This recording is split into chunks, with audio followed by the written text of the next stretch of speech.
नमस्कार दोस्तों, स्वागत है आप सभी का। मैं अल्ताज खान और आज हम बात करेंगे उत्तर प्रदेश से जुड़ी हुई सभी मुख्य खबरों की। सबसे पहले नेट डालते हैं सुर्खियों पर।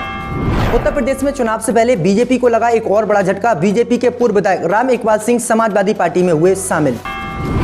उत्तर प्रदेश में हार को देखते हुए योगी सरकार ने नए साल से सरकारी कर्मचारियों की सैलरी बढ़ाने का किया ऐलान। उत्तर प्रदेश में समाप्त हुआ सपा नेताओं के घर चल रहा आईटी का छापा। 4 दिन बाद भी कुछ नहीं लगा हाथ। अब अलीगढ़ में 23 दिसंबर को ताकत दिखाएंगे अखिलेश यादव और जयंत चौधरी, साथ में करेंगे जनसभा को संबोधित। प्रियंका गांधी ने बीजेपी पर लगाए आरोप, कहा मेरे बच्चों के इंस्टाग्राम अकाउंट हैक करा रही है सरकार।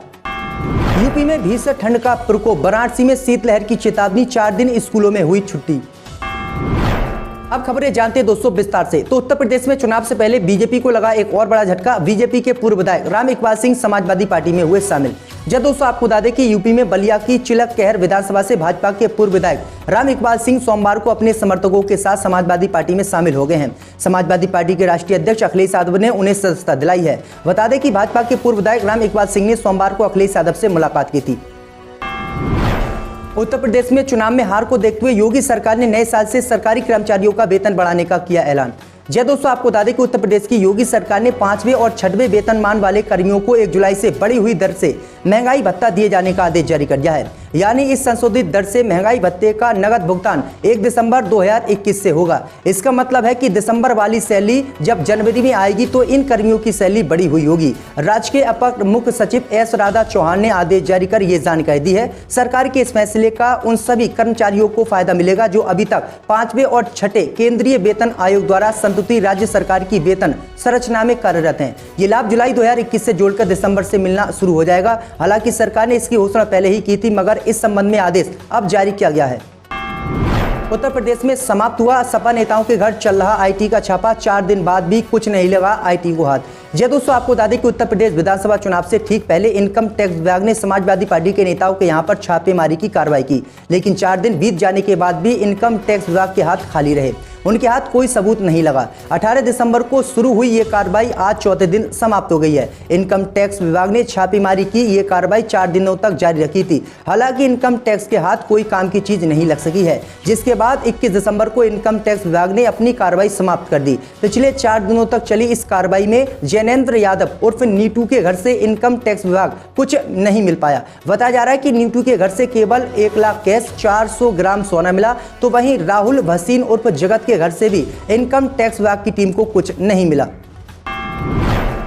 अब अलीगढ़ में ताकत दिखाएंगे 23 दिसंबर को अखिलेश यादव और जयंत चौधरी। जय दोस्तों आपको बता दें कि किसान दिवस और चौधरी चरण सिंह की जयंती पर 23 दिसंबर को सपा प्रमुख अखिलेश यादव और रालोद मुखिया जयंत चौधरी अलीगढ़ के इगलास में मंच साझा कर अपनी ताकत दिखाएंगे। इसके लिए अलीगढ़ के साथ आसपास के मंडलों से तैयारी चल रही है। अलीगढ़ क्षेत्र में सपा और रालोद का खास प्रभाव है। 2007 और 2012 के विधानसभा चुनाव में जाट बहुल इगलास सीट पर रालोद का कब्जा था। हालांकि 2017 में भाजपा ने ये सीट छीन ली थी। इस बार फिर सपा और रालोद गठबंधन जाट मुस्लिम समीकरण के सहारे है। रालोद महासचिव त्रिलोक त्यागी के मुताबिक इगलास में मेरठ से ज्यादा भीड़ जुटाने की कोशिश की जा रही है।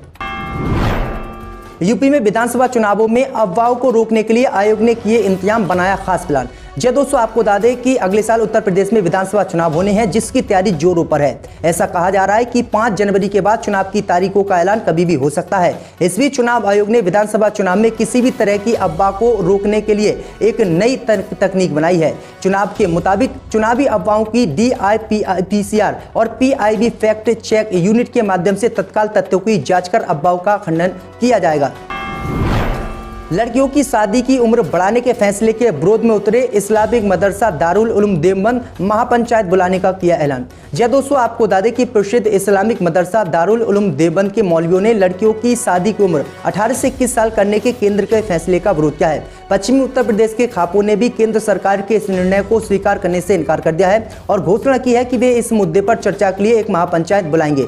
देवबंद के मौलवियों ने कहा है कि ऐसा लगता है कि फैसला जल्दबाजी में लिया गया है और इस पर पुनर्विचार किया जाना चाहिए। अखिलेश यादव ने बीजेपी के जन विश्वास यात्रा रथ को बताया चाउमीन का ठेला। जय दोस्तों आपको बता दें कि भाजपा के जन विश्वास यात्रा के रथ पर कमेंट करते हुए समाजवादी पार्टी के अध्यक्ष अखिलेश यादव ने कहा है कि उनके रथ को ध्यान से आप देखेंगे तो वो बिल्कुल नकलू में गोमती नदी के चाउमीन के ठेले जैसा है। ये जनता का रथ नहीं है। इन लोगों ने चाउमीन के ठेले का रंग बदलकर रथ बना लिया है। आगे उन्होंने कहा कि रथ इनको चलाना तो नहीं आता, लेकिन दूसरे के रथों का जन समर्थन देखकर ये बौखला गए हैं और इसीलिए इन्होंने हमारी नकल की है, लेकिन इन्हें हमारी नकल भी करना नहीं आ रहा है। अपनी विजय यात्रा को लेकर मैनपुरी पहुंचे अखिलेश यादव ने आगे कहा है कि इन्हें समाजवाद से बड़ी दिक्कत है, जहां बुलडोजर चलना चाहिए था वहां नहीं चल रहा है। यूपी में भीषण ठंड का प्रकोप, वाराणसी में शीतलहर की चेतावनी, 4 दिन स्कूलों में हुई छुट्टी। जी दोस्तों, आपको बता दें कि वाराणसी, लखनऊ समेत पूरे उत्तर प्रदेश कड़ाके की ठंड का कहर झेला है। रविवार रात इस मौसम की अब तक की सबसे ठंड रात ही गुजरी। सोनभद्र के चुर्क में 4.9 डिग्री तापमान रहा तो लखनऊ में पारा 5.5 डिग्री तक लुढ़क गया। शीतलहर को देखते हुए वाराणसी में 23 और 24 को भी सभी स्कूल बंद रखने का आदेश जारी कर दिया गया है। ऐसे में 4 दिन स्कूल बंद रखे जाएंगे। वाराणसी के जिला अधिकारी कौशल राज शर्मा ने सरकारी और गैर सरकारी स्कूलों को 23 और 24 दिसंबर को बंद रखने का आदेश दिया है। 25 को क्रिसमस के कारण स्कूल पहले से ही बंद है, 26 को रविवार के कारण बंद रहेंगे। अगर रविवार को भी मौसम का रुख ऐसा ही रहा तो छुट्टी बढ़ने की संभावनाएं जताई जा रही हैं। मुस्लिम आबादी को लेकर यूपी के मंत्री बलदेव सिंह औलख का विवादित बयान, कहा मुसलमानों को खाना पीना और बच्चा पैदा करना ही है।